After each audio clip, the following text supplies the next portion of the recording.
Hello everyone, I am Dr. Sri Durga. I am the fertility head at Viranchi Hug Fertility Center. Happy New Year everyone. I am going to briefly touch on the infertility, the male perspective. Basically it's male infertility. So the male infertility has been on rise globally, of course even in India as well. And this topic of male infertility has never been given its due attention. Probably it's because of the social stigma attached to it, especially in our Indian context. But the fact is, in 40% of couples who either come for fertility consultations or fertility treatments, the man is the contributing or responsible for the cause for the infertility of that couple. We all know infertility is when you are trying for more than 1 year of unprotected intercourse, or if the woman is a little older, like especially if 35, if you are trying for 6 months and you are not able to conceive. And we often see women coming to the fertility clinics alone without her husband, accompanied by in-laws or parents, because fertility is always thought as a woman problem. It's never thought that man could be the contributing factor as well. But this mindset needs to change.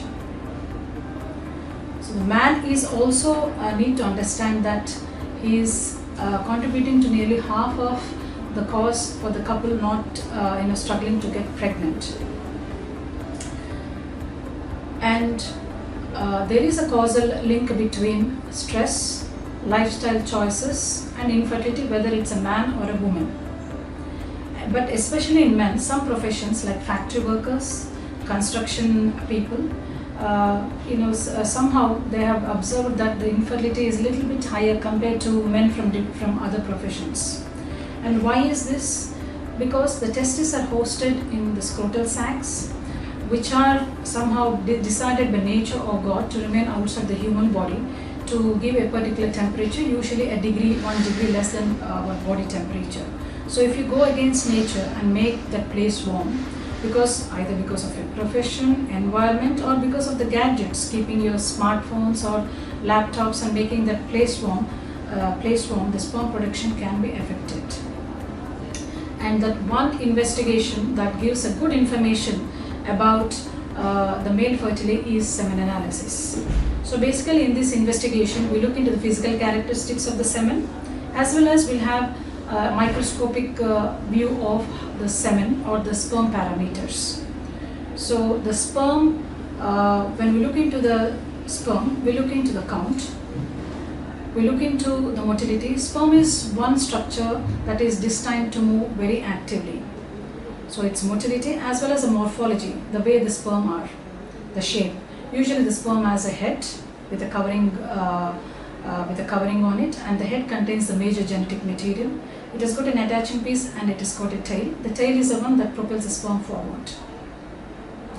So WHO, the health governing body, has given certain criteria for the semen parameters, and this was given a decade back in 2010. So the minimum, that is a 5th percentile for the sperm count, is 15 million, or at least 40 million, 39 million in the total ejaculate. And out of which at least 32% should be moving progressively forward, and at least 4% should look in a normal way. So if any deviation from this normal parameters, we can call it either low count, or sometimes we hardly find any sperm in the semen. That is called as azoospermia, and if the count is low, we call it as oligospermia. And the causes of this male factor could be as complex as for a woman. So we need to investigate why the sperm production is not happening as it should. So the causes could be briefly categorized as testicular, because that's the site of production, or somewhere away from the testis, that is pre-testicular, or something not related to the production, but something is stopping from this sperm produced by the testis not coming out, which is called as post-testicular, or commonly known as obstructive causes. The pre-testicular causes are usually hormonal, just like a woman, and the testicular causes are because the testis has been damaged, either because of some injury, or it is because of some any cancer affecting the testis as such, or the testis has been removed because of some surgery, or because the testis has been formed wrongly because there is some genetic cause to it, or sometimes the veins or the blood vessels around the testis are grossly enlarged, what we call as varicocele. So these are the testicular causes. And the post-testicular causes are mostly obstructive, that is the sperm are getting produced in the testis, but something is obstructing their way, their journey to come out.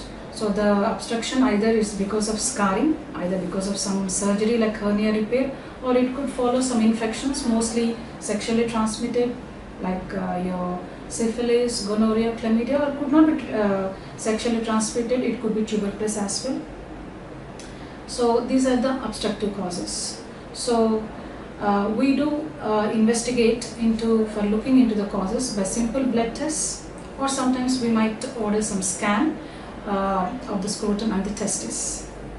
So now the current generation men, their viewpoints are different. So we are seeing change in men. They are coming forward, and we know that the male factor is as common as 40% or even sometimes 50%. So the men now should accompany their wives to consult the fertility specialist or even a urologist, and most of the times the male factor can be treated, if not cured, and the doctor can help you to have a healthy baby. Thank you.